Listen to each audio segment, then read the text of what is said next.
It's Damon. Okay, we're getting hungry, and I'm excited for today's recipe. Oh, me too. Jen Burns is in the Fox 13 Cafe finishing up those healthy chicken tostadas. Hi, Jen. Hi there. These are going to be delicious and, like you said, heart healthy. My very special guest, Susette Call from Intermountain Medical Center Heart Institute, helping me cook over here. It's smelling good with those tortillas, isn't it? Delicious. Right over here, Susette, we just pulled these out of the oven, as you can see, and all we did was we baked those opposed to heavily frying them, which is usually how tostadas are sold or how they're prepared.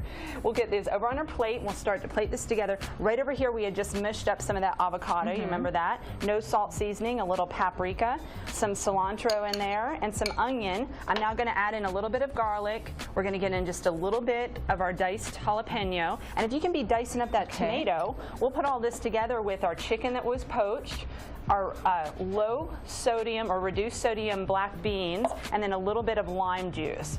Okay, so we were talking, before a little bit about what you do at Intermountain Medical Center Heart Institute, and then we started in on, nutrition and exercise. How important is nutrition and the types of food that we eat in helping us to be more heart healthy, Susette?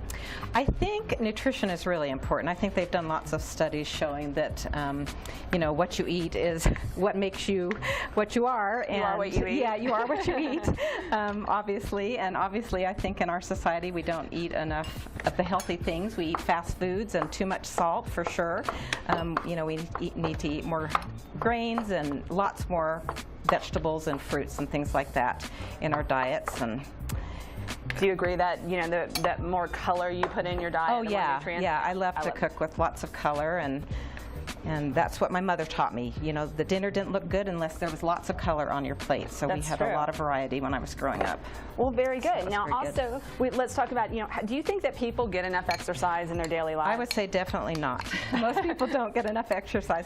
One of our doctors says that we should walk, like, actively, not just walking, but, being busy throughout the day and walking up to 10,000 steps a day, plus exercising on top of that. So 10,000 steps is like 5 miles, and then plus exercise on top of that. Okay. So, and probably most of us don't get that.